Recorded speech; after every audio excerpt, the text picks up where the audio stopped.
Hello, Eric Dorward here with the Spartan Rocketry Club again, and we are going to be continuing our build of the Estes Blue Origin New Shepard. We are to the point where we're basically going to be finishing up the build construction-wise. The finishing is going to be time-consuming as usual, but the build is more or less done. The major thing we need to do in this section is we need to put the motor mount in, and then there are some small pieces that need to get attached. Remember, the motor mount, it's not completely attached thoroughly, but I have it like this because this is going to end up going in here like this, and the final construction ought to have uh, this little bit sticking out the back, and we have then the motor retention system that's going to go over top of that. This is plastic, so it's going to have to get crazy glued in, but we're going to use it right now to get the spacing right, because if I don't have this in, if I glue it wrong like this, there's no retention system. That'd be bad. So we're going to use this mostly for just alignment purposes. Now, the instructions say that we need to put some glue inside the body tube at a couple different spots, approximately 2 inches, and then a 1/4 inch inside.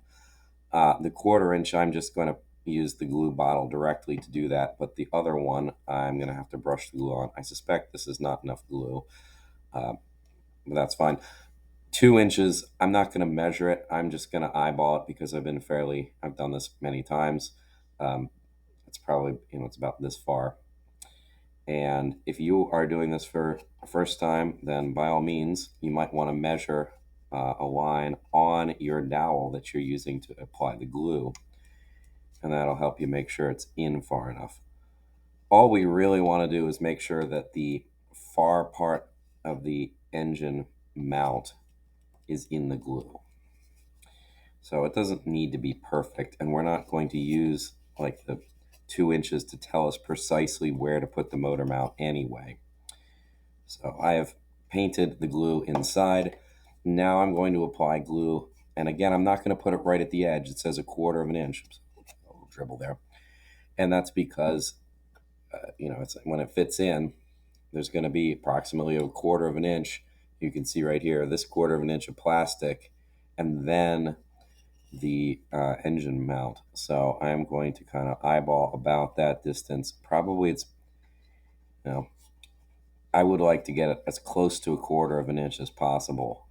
So I'm doing my best as I use the glue here to get it approximately the width of this seam here.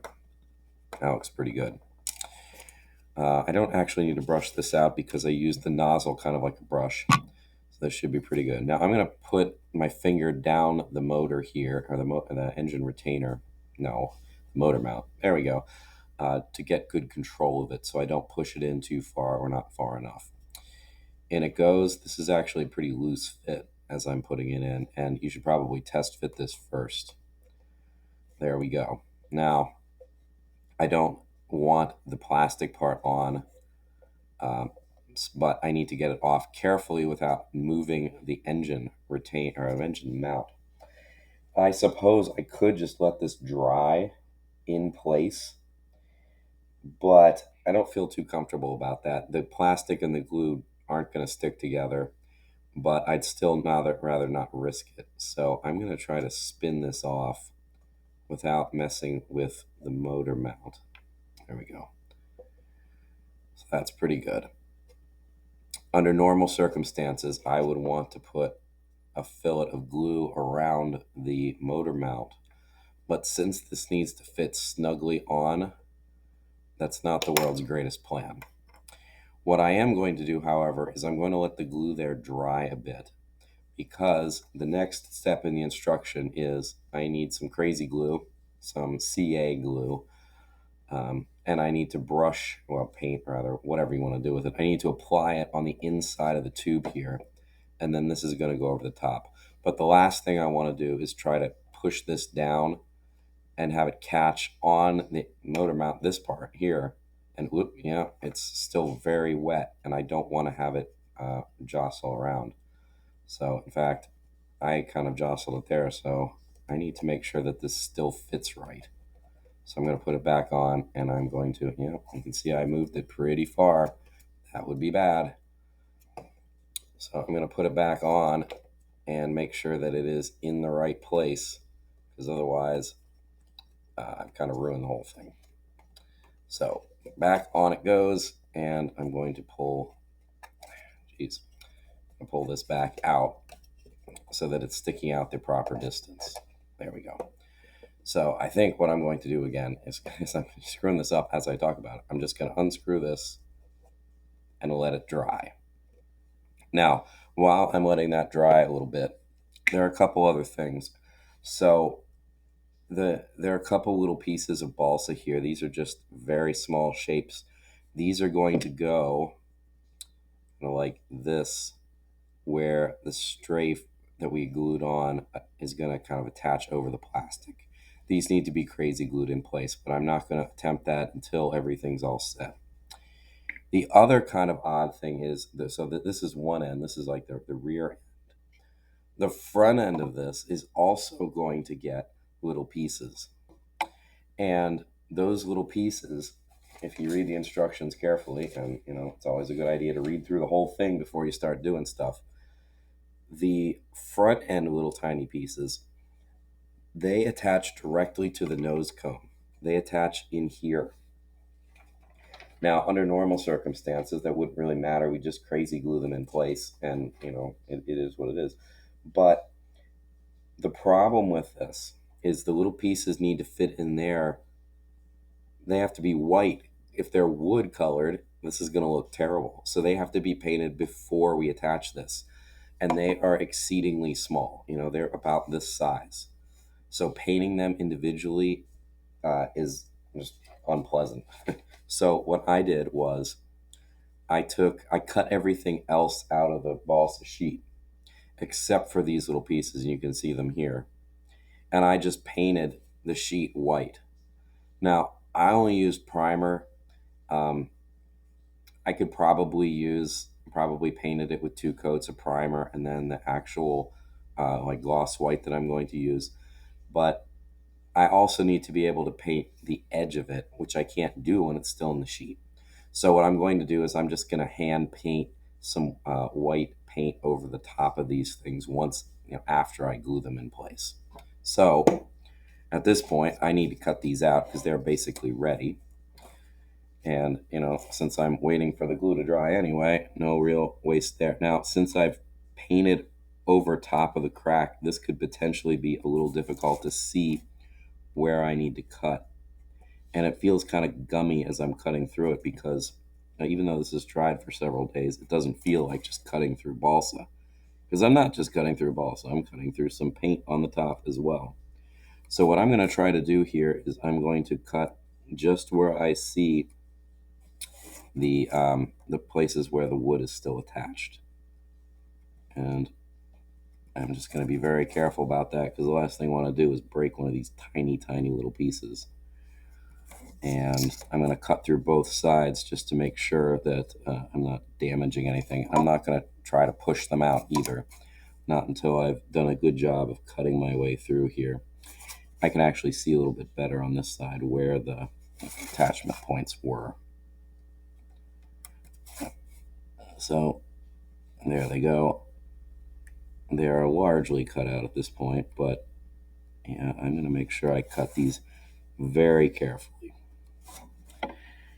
In any event, oh yeah, well, that one's really hard to see because I painted pretty well over it. But yeah, at this point, I'm going to have to get like a flashlight out to really stare that one down to make sure that I don't miss anything. The rest of them weren't too bad, but that side in particular, oh boy, that is hard to see. So, in any event, I'm going to let the glue dry a little bit more. I'm going to cut the rest of these out carefully, and then we will pick it up in the construction from there. So I'll see you shortly. All right, so the glue appears to be set, and I've tested that by just kind of pushing on the motor mount here, and it seems like it's in pretty well. So this is, remember, going to go down, and then I'm going to push it carefully into place. I'm going to just test this once to make sure that I haven't done anything dumb. So there we go. That looks good. Now, this requires our crazy glue, our CA glue at this point, because otherwise the plastic is not going to bond. with anything else. And this stuff is pretty well frozen in place. That's super fun. I don't think I've ever had this happen before. I seem to have crazy glued the the bottle shut. Well, that's fun. I need to fix that. So sorry, but give me a moment here, please. Oh, that's not happened to me before, but yes, I got the glue open. Who knew that you could glue the cap shut with crazy glue? I suppose I should have been aware of that, but whatever. So anyway, on goes the crazy glue. Now, this is not something to be trifled with if you have not used crazy glue before. It sets really quickly and it bonds pretty much everything together. So right now, I am just painting the tiniest little bit in here. If you are not a grown up, you should probably not be using this stuff. And if you are a grown up, you should be careful about using this stuff. All right, so we only get really one chance of getting this thing in here. So I need it to go down and where it's supposed to be, like right away. So let's not mess around with this stuff.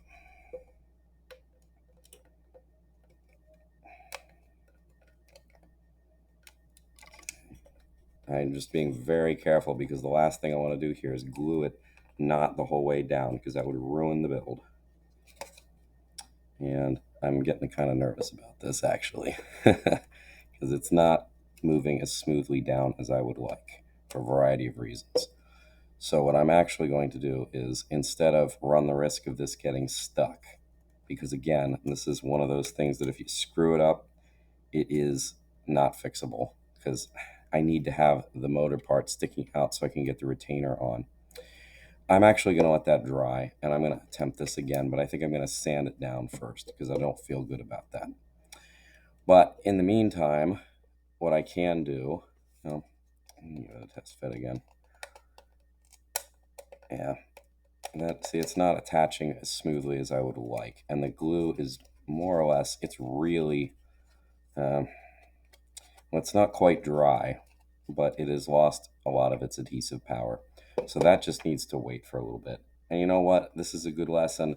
It is better to be safe than sorry. Test fit everything. I mean, I did, but adding the glue changed the calculus here that we're doing. Anyway, so we'll deal with that a little bit. I did cut out these little pieces, and they're going to go in like this.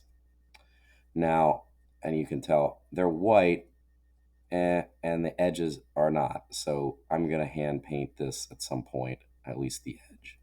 Now, what we can do is it's going to end up going on like this. So they need to be lined up with the streaks. And we can do that now. That also requires crazy glue, of course, because pretty much everything that we're going to be doing at this point that doesn't involve just wood on wood gluing anymore. So this requires crazy glue as well. So we are going to carefully line this up, and we're only going to put glue like on this little bit right here. And it's going to go in and it's going to line up and we're going to be happy about it. Now, just looking at the directions, there are 4 of them, so it's going to be roughly in 4 spots. I don't think there's any like preferential place to put it. So we will not worry about trying to line anything up super well there. And again, I'm just going to put a little bit of glue kind of on this bumpy side right here. That should be all that we really need to hold it. So in it goes, and I'm lining it up with the straight. And I'm trying not to move the body since they're not actually attached. And there we go. That looks pretty good. Very nice. Okay. Still detaches. That's great. And it doesn't rotate too well because if you recall, some of those pieces were a little long. So, yeah, I need to be careful about that. I'm going to probably have to sand down this edge before I do too much else. But it is essentially in the right place, and the rest of them I will attach basically with the same technique, but you don't need to watch all that. I am going to deal with this end and get this attached. I guess off camera, you probably don't need to watch that, but seriously, this is the trickiest, most important part, so I want to do that very carefully. that's about as far as we're going to get in this video. So after that, there's not a whole lot else to do other than finishing it. So I'll probably do the wood fill and my sanding sealer and the priming between now and the next video. The last little bit will be decals and that kind of thing. So thanks for watching. I will see you in the next part.